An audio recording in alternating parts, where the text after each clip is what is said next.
Today's lesson is going to be whether or not a relationship is proportional. So you should have a toolkit entry that looks like this in your toolkit. Get it out. So if you need to, pause the video to find it. I'm going to read the definition. It says, the relationship is proportional if one quantity is a multiple of the other. This relationship can be identified in tables, graphs, and equations. Please highlight that whole paragraph. So when it says that it's a multiple of another quantity, that would be like, think about baking.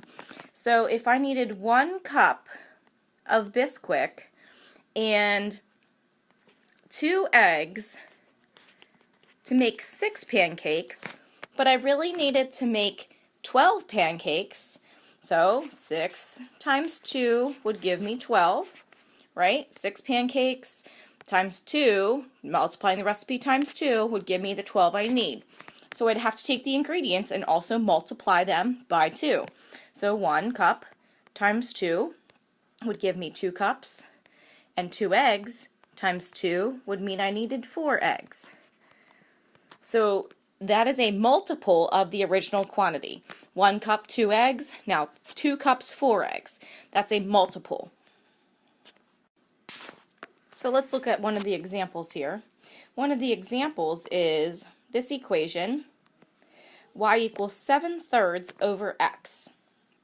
So that means if I would buy no pounds of chicken, it would cost me $0. So that's something you want to always look for when you are looking at tables, that you have 0, 0, and that on the graph it goes through 0, 0. Then it's going to stay proportionate each time. So if I buy 3 pounds, it's going to cost $7. Then if I buy 6 pounds, it's going to cost $14. So 6 and 14 are just 3 times 2, which gives me 6, and 7 times 2, which gives me 14. It changes by the same amount each time. So that's how you can tell in a table.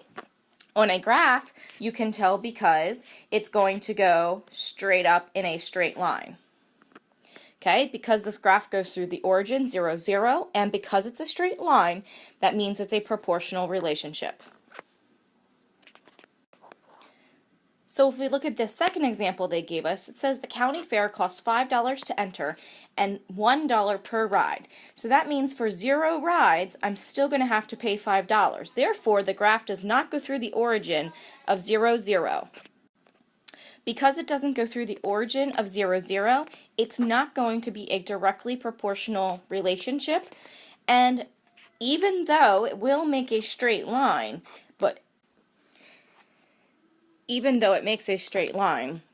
because it doesn't go through the origin of 0, 0, it is not proportional. So if you look at the fractions they have down here in the paragraph, it says that 6 over 1 does not equal 7 over 2. And because those aren't equivalent ratios, this is not a proportional relationship. Alright, so let's take a look at this example. Cam is a corrupt politician.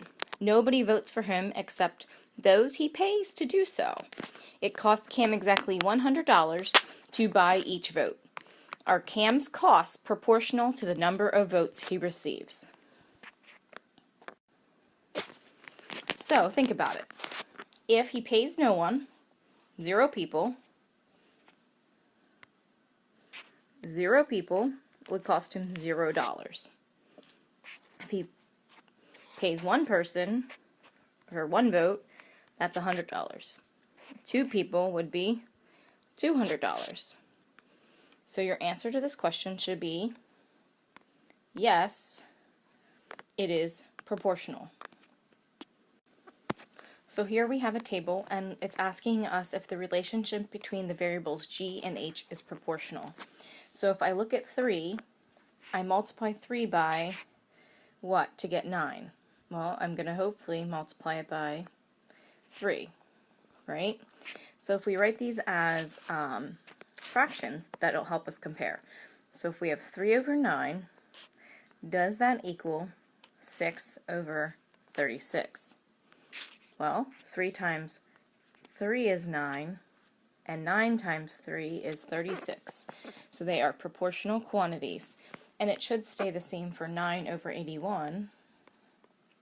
If I take 9 over 81 and I divide both by 3, 9 divided by 3 is 3, and 81 divided by 3 is 27. So, did that stay proportional? Is 9 over 81 equal to 3 over 9? No. So that is a non-proportional relationship.